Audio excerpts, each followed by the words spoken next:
Tu as 30 ans, les genoux qui craquent, tu es nostalgique des années 90, 2000, la sonnerie de ton réveil, c'est le générique de Pokémon. Tu es la bonne personne au bon endroit. Quand on tape j'ai 30 ans sur Google, la première recherche qui vient, c'est j'ai 30 ans et je ne sais pas quoi faire de ma vie. La vérité, c'est qu'à 30 ans, il y a deux types de catégories de personnes. Il y a ceux qui ont des diplômes, ont bien bossé, ont coché quasiment toutes les cases, ils se sont mariés, ils ont des enfants, et en apparence, tout a l'air de rouler. Et puis il y a les autres qui sont un peu, qu'on appelle parfois adolescents, qui jouent encore beaucoup aux jeux vidéo, qui mangent des céréales pour le dîner, qui sont assez perdus, qui ont des diplômes ou pas, et qui, selon les critères de la société, ne sont pas des exemples de réussite. Très souvent, on peut se classer dans l'une des deux catégories. Mais pourquoi, quoi qu'il arrive, pour beaucoup d'entre nous, trentenaires, on se demande qu'est-ce que je suis censée faire de ma vie, arrivé à cet âge-là. La vérité, c'est que 30 ans, c'est l'âge d'un premier bilan. C'est un âge où on se dit, on nous avait fait plein de promesses, si tu travailles bien, si tu bosses dur à la fac, si tu obtiens ton master, si tu fais ceci, si tu fais cela, à 30 ans tu verras, ça va rouler. Puis on regarde nos parents là où ils en étaient au même âge et on se dit que c'est pas tout à fait la même chose, c'est pas tout à fait la même aisance, la société a énormément changé. Et il y a un facteur qui est vraiment pas négligeable, c'est que nous, on est la génération où sont arrivés Facebook, on est la génération Instagram, on est la génération réseaux sociaux.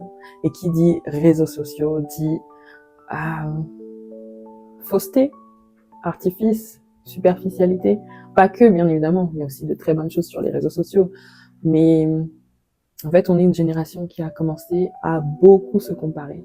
On est une génération qui a commencé à voir la vie des autres, ou du moins ce que les autres voulaient nous montrer. Et ces comparaisons ont créé énormément de complexes. Ces comparaisons ont créé énormément de questionnement, de se dire ok, cette personne-là a le même âge que moi, comment elle fait pour voyager autant? Cette personne-là a le même âge que moi, comment ça se fait qu'elle soit mariée avec des enfants? Et moi, je joue encore à la Nintendo DS. Je suis encore à l'affût du prochain jeu Pokémon qui va sortir. Mon but dans la vie, c'est de voir sortir GTA 6. Comment ça se fait? Et on se pose toutes sortes de questions. Mais c'est aussi valable pour ceux qui ont l'air d'avoir réussi. Parce qu'en vérité, ce masque qu'on a tendance à porter dans la trentaine, c'est vraiment, pour moi, le plus grand fléau des trentenaires. Tous les faux semblants. Et le truc, c'est que à 30 ans, non, tu n'es pas en retard, mais tu n'as plus le temps de faire autant d'erreurs que dans la vingtaine. En vérité, si tu as fait des erreurs dans la vingtaine, peut-être que tu en payes encore les pots cassés, peut-être que tu payes encore le prix de tes erreurs, mais au moins c'est fait et ce qui est fait n'est plus à faire.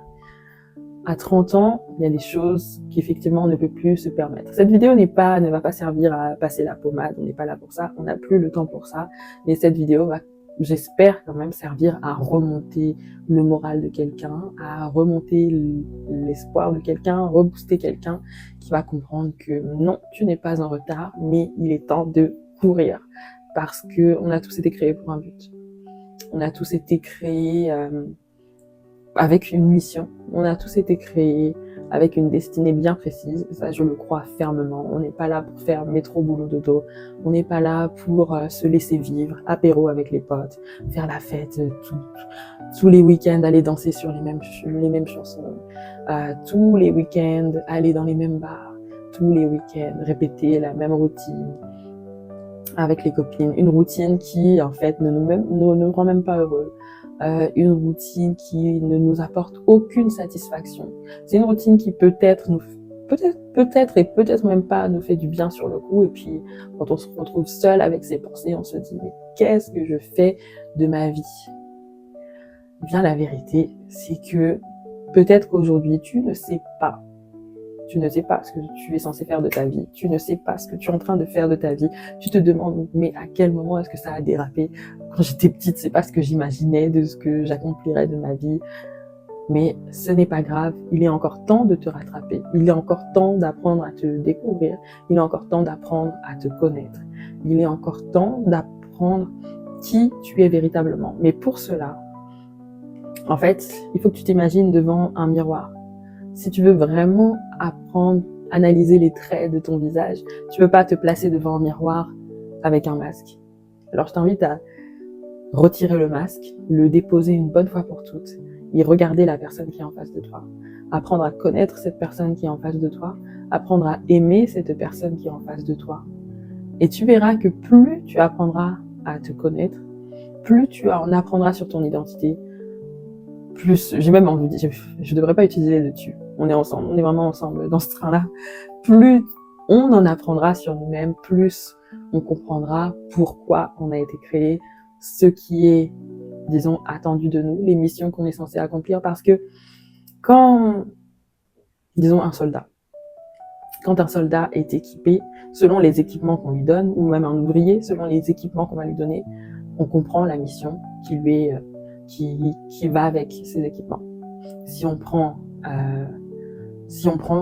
une personne et qu'on la voit pinceau à la main, on va se dire, ok, cette mission-là, cette personne-là, sa mission est de devenir peintre. Alors, rien que le fait de découvrir tes dons, tes talents, ton tempérament, ta personnalité, toutes ces choses-là, revisiter tes expériences passées, toutes ces choses-là vont nous aider à comprendre ce qu'on est venu faire. Parfois, l'erreur, très souvent d'ailleurs, l'erreur, c'est de tout de suite vouloir s'agiter. De s'agiter, se dire non, je dois être productif, je dois produire. Oui, à un moment donné, il faut absolument être productif. Mais produire quoi finalement si, avant tout, la question de l'identité n'est pas réglée, si la question de l'identité n'est pas claire? Alors, dans ce voyage, sur le chemin de notre destinée, j'ai vraiment envie de nous encourager, avant toute chose, à découvrir, à pouvoir répondre à la question « Qui suis-je ?» Avant de répondre à la question « Qu'est-ce que je suis censé faire ?» Que suis-je censé faire? D'abord, qui suis-je? Merci d'avoir suivi cette vidéo. On se dit à très bientôt pour la prochaine. Surtout, abonne-toi, laisse un commentaire, dis-nous quel âge tu as, si tu t'es déjà posé la question de ce que tu es venu faire sur cette terre. Si tu te poses la question en ce moment, qu'est-ce que je suis censée faire de ma vie? Qu'est-ce que je suis en train de faire de ma vie? Vraiment, je t'encourage à t'abonner parce que on va vraiment faire du contenu beaucoup plus ciblé et qui, je l'espère, aidera notre génération à sortir de cette névrose, de cet état de léthargie, de cet état de tous ces faux semblants, en fait, et pouvoir nous aider à commencer à courir et à entrer pleinement dans notre destinée. Alors à très bientôt pour la prochaine vidéo. Que Dieu vous bénisse, que Dieu nous bénisse. Nous sommes tous des créatures absolument merveilleuses. Bye!